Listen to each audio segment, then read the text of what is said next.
Welcome, everyone, to our day 12. We're moving right along here, and it is definitely an honor to spend 12 days with you, whether you have been here consistently or not.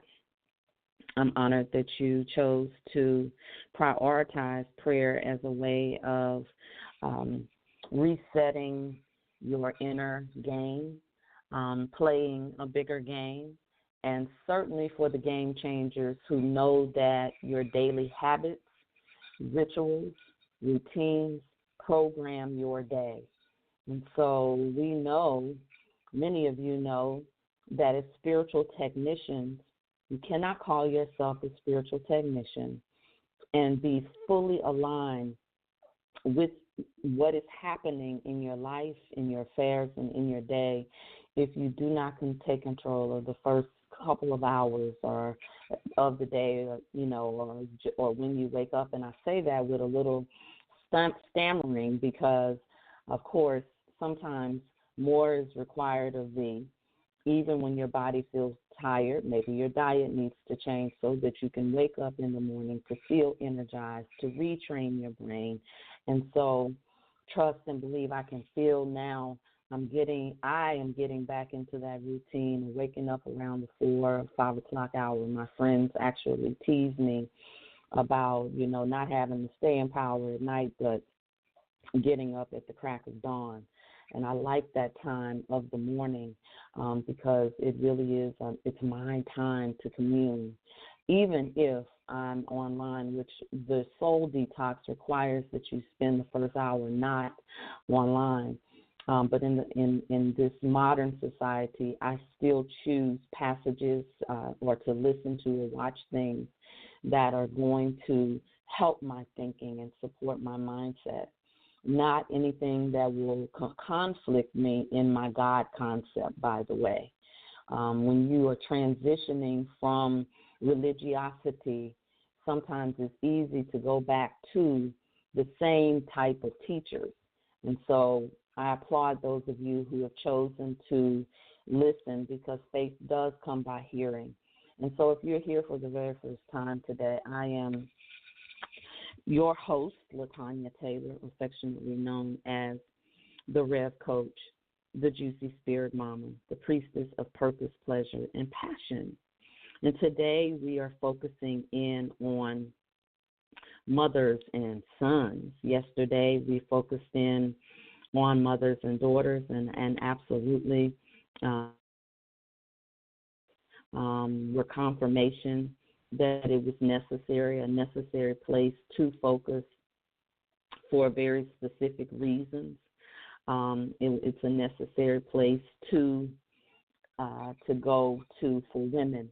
Now let me tell you another necessary place, especially for those of you who are looking to attract love into your life, or you are modeling love for the masculine in your life.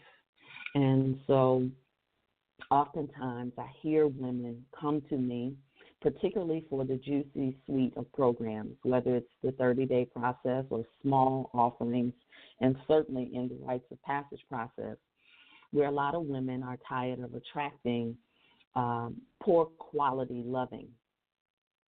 I hope that's a good way to say it. Or are ready to amplify and be available to the new love that's in their life, because you don't always have to be in pain to make a choice to be supported or to create a new in your life.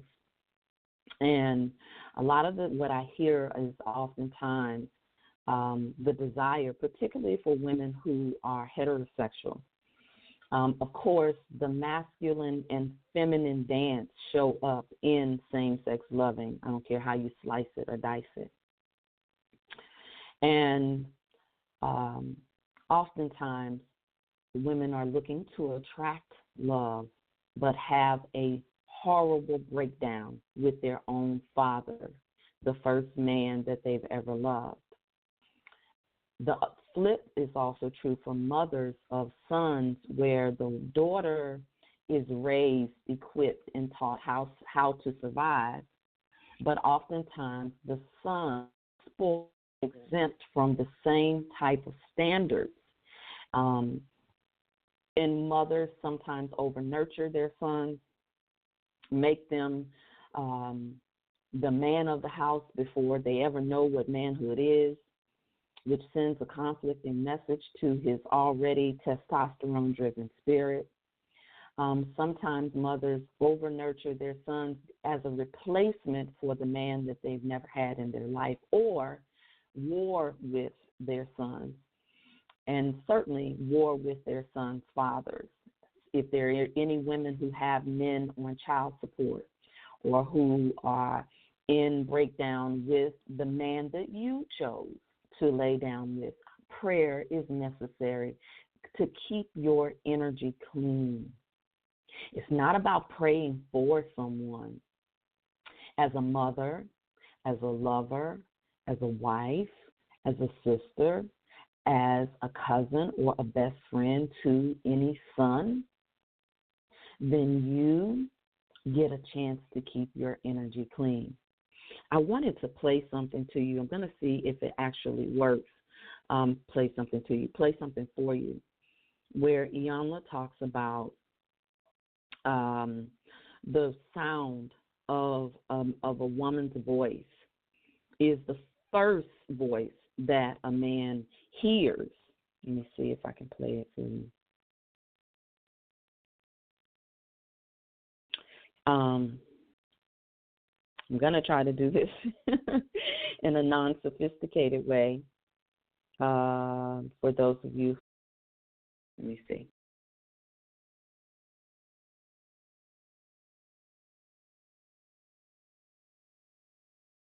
Okay, that's not working. So I'll post the clip in our group. But basically she says that for any woman who is in relationship with a man, even if for those of you who are same-sex loving, you are still in relationship with men. Talks about how the first voice that a man hears is a woman's voice, his mother in the womb. And because he can't necessarily see her, he can feel her. And because of our voice, sometimes the tone in our voice will convey to a man our dissatisfaction, our displeasure.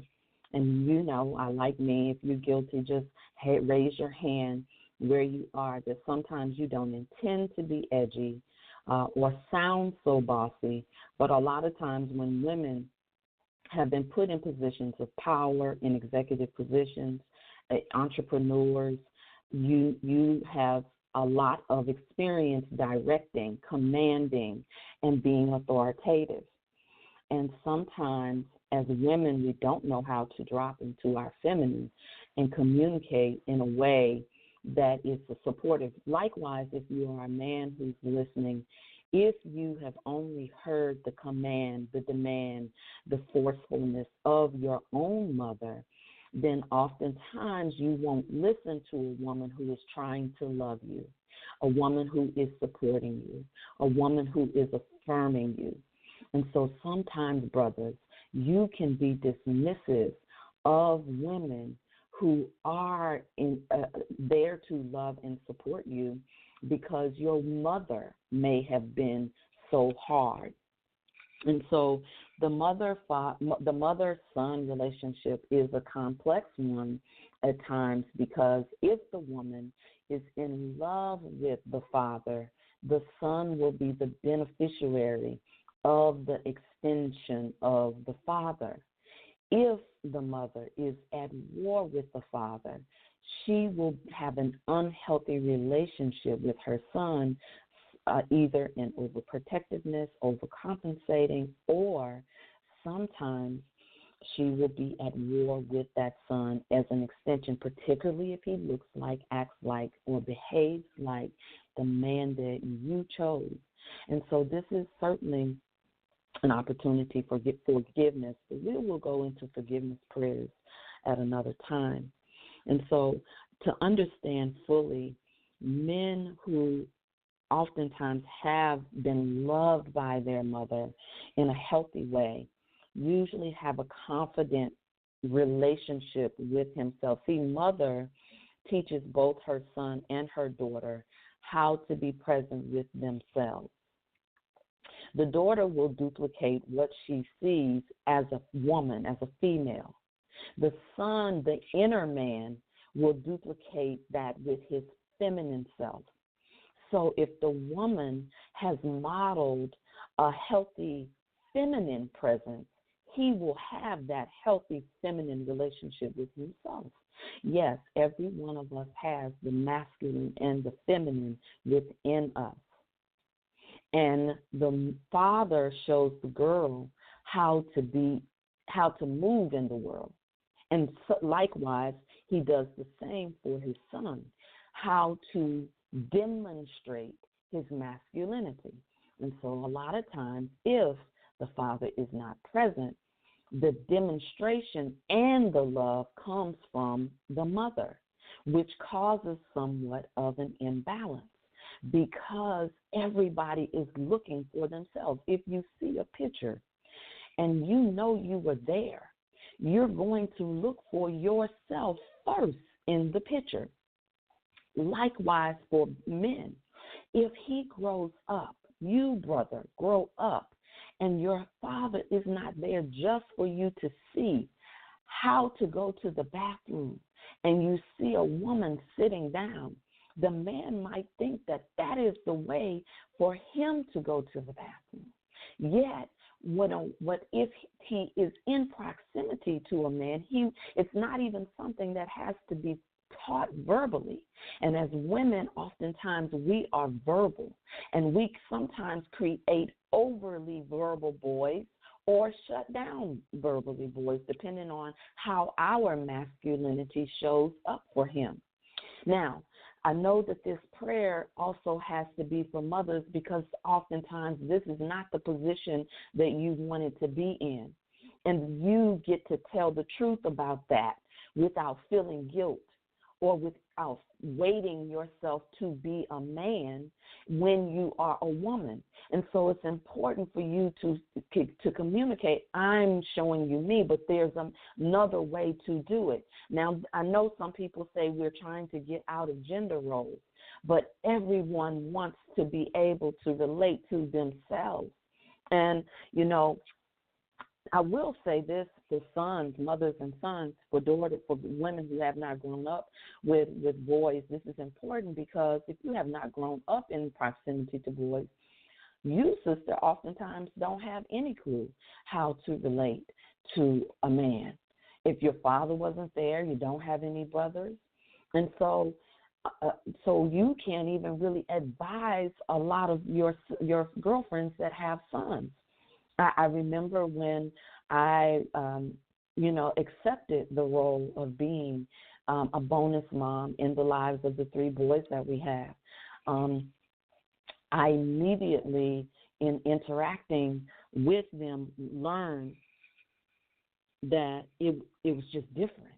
It was different. I had girls and goddaughters and my niece who's like my daughter, and even my nephew.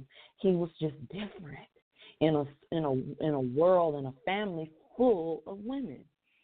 And I remember when I took on this assignment, this divine assignment. It didn't come with ease because of the mindset of their mother, and yet the boys were absolutely in love with me, and I have a natural mothering instinct. And I remember going to Minister Dana, who has boys, and a collection of other sisters who have raised boys, just to hear, what have you learned? What can you share? Because it was different. Principles are the same, but it was different. And how their fathers relate to them is also different. And I give thanks that my husband had told me, checked me real good when I was stepping in sometimes when he would discipline them. And I'm like, oh, you're just too rough. And he said, have you ever been a man? Well, no, honey. you know I have never been a man. And I had to add that little Gemini tongue to it. And he said, then don't tell me how to raise a man. I said, okay. He said, what you can do is be there to love them. You can love them up, but don't interfere and don't undermine me. And I said, okay. Because oftentimes, sisters, our feminine does not know how to receive instruction from a man. Even when you are a single mom and you are inviting a new man in your life, you have to really appreciate the man that you have to be able to surrender. And listen, when I launched my book, the My Juicy Rebirth, we had a relationship panel.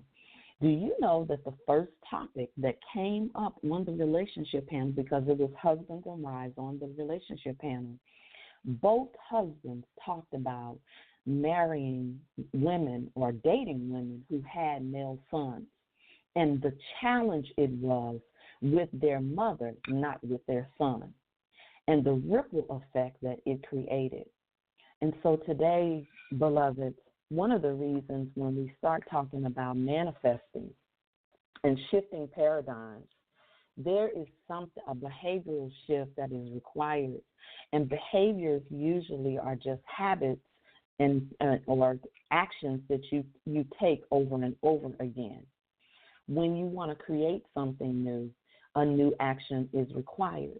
And to boys, the quote that I posted is that, and you got to come, if you are really interested in the rites of passage, send me a note, because we go really deep into this, that the mother is the first God to a boy. Oh, I want you to hear that. The mother is the first God to a boy. Really, she is the first God to both, but to her son, there is a form of worship that boys have for their mothers. I have definitely been godmother, auntie, yada, yada, yada, and witnessed the adoration. And that is why the two can fall in love with each other in an unhealthy way, not in a sexual perverted way, but in an unhealthy, emotional, developmental way if they're not careful. Because there's a part of the journey where a mother has to learn how to redirect his love to himself and to his passions and to his identity in the world. And so today, let us just call that in. Now, I know that when we're talking about black men in particular, that the black man has become public enemy number one, much like the pit bull, the Doberman once was that, and even the Rottweiler. I literally am relating it to a four-legged because that is how this world has been designed to right now to treat him, because if he doesn't know who he is, then he falls into the hunter's net and gets captured by the vices of this world, or gets captured by the hunter who knows who he is. And so there is a world that profits off of the amnesia of our sons. And it is our responsibility to awaken, to remind first ourselves who we are in order to stand in the gap so that our children, our sons, will know who they are. There is some movements. We have a sister in our tribe who talks to women oftentimes about their unhealthy part of their relationship with their sons, particularly making their sons their man, and what it does for them out in the world of violence and being hunted and the prey. And so we are also calling in prayers for sons who have gone astray, who have lost their way. And the truth is, beloved sisters, and all of us are mothers, and all of civilization, especially melanated women, are our sons and daughters. And if you are tribe and see yourself as family, then we have to show up as family, even in the world, no matter whether you're melanated or not.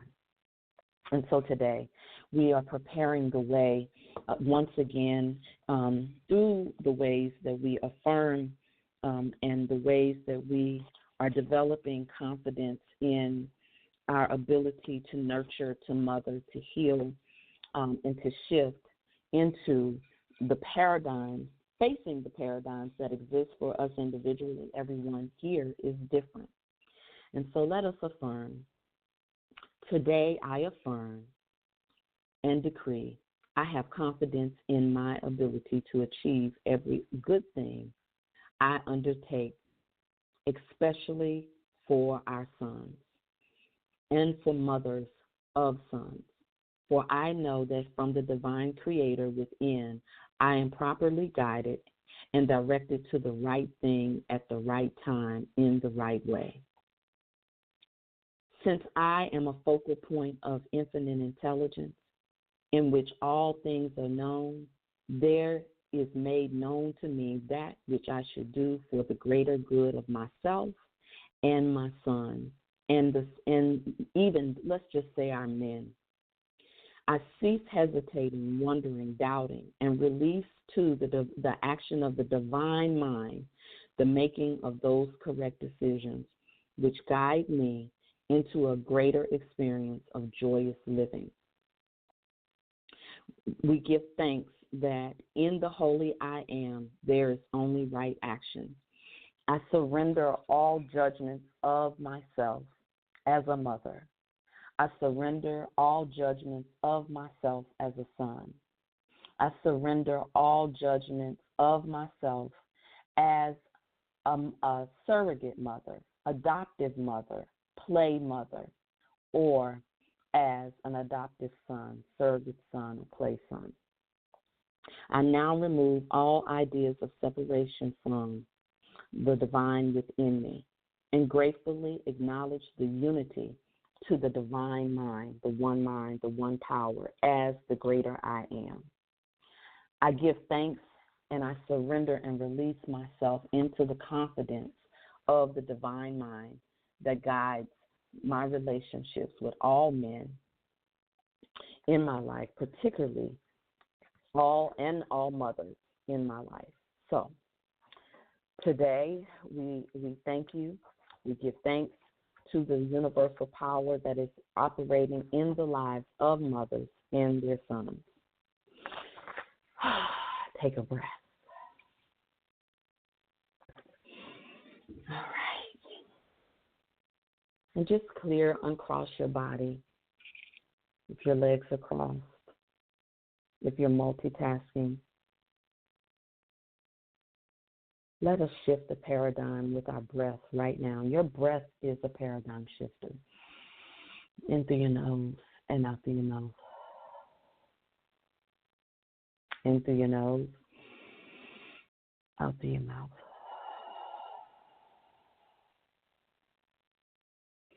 In through your nose and out through your mouth.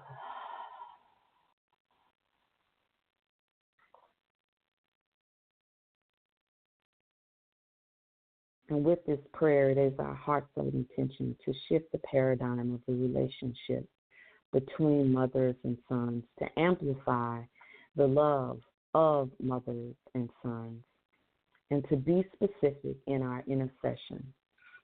Today, we see ourselves through the eyes of God, holy I am, and declare and decree, I am worthy to be praised. I am unique. We are unique.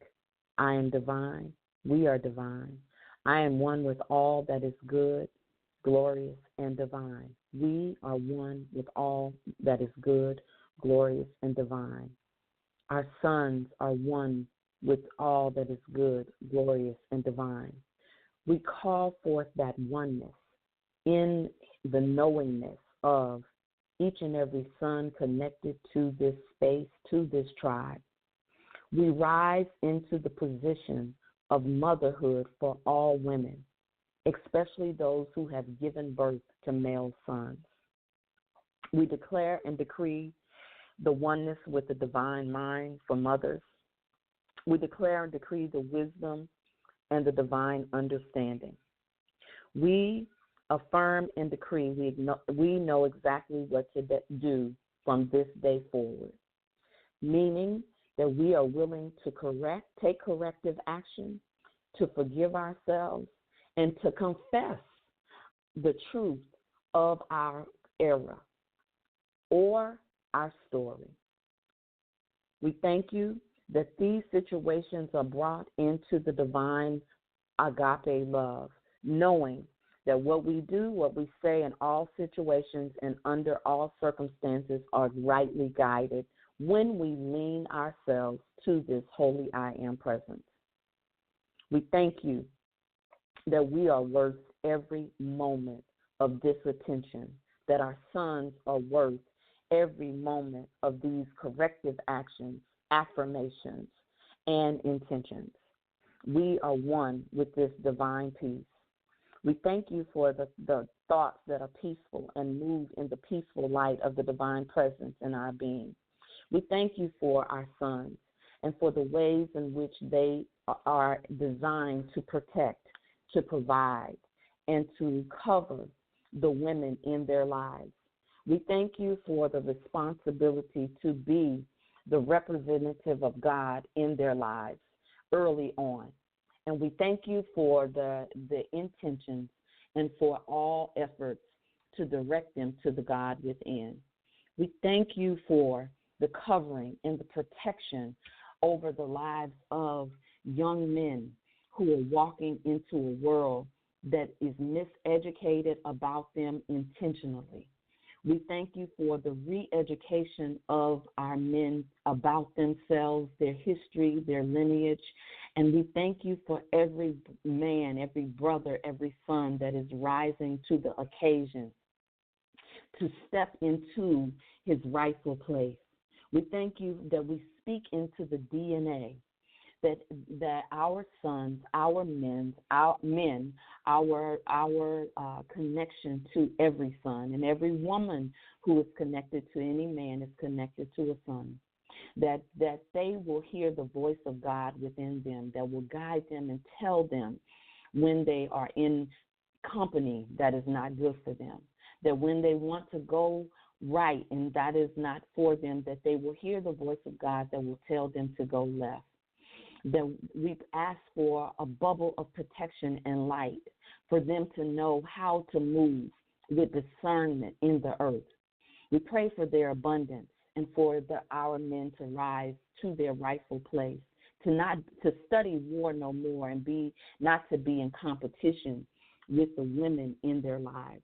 We pray for the broken-hearted relationships of women with their sons and sons with their mothers and sons with any women in their lives as a result of the relationship with their mothers.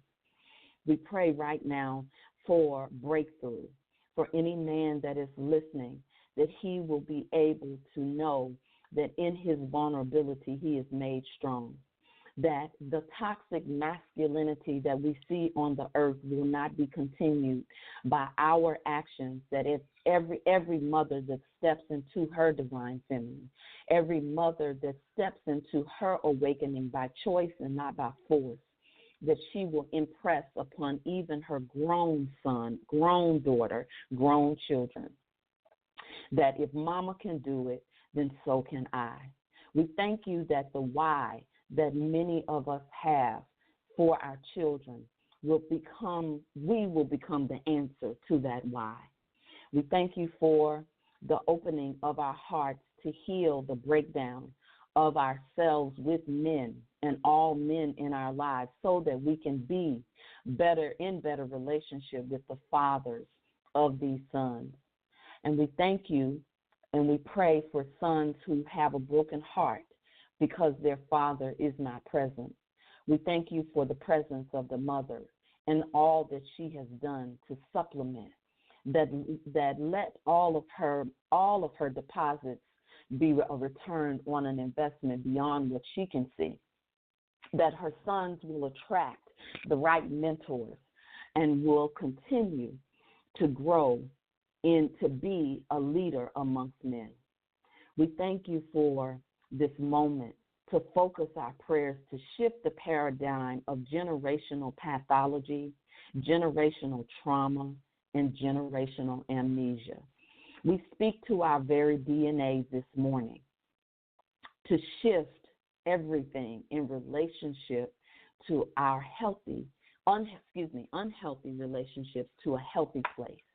We ask for the emotional intelligence of all that it is involved. We call forth the commitment to discover and be supported in faith, in fellowship, and in finance. We let it be so, and so it is.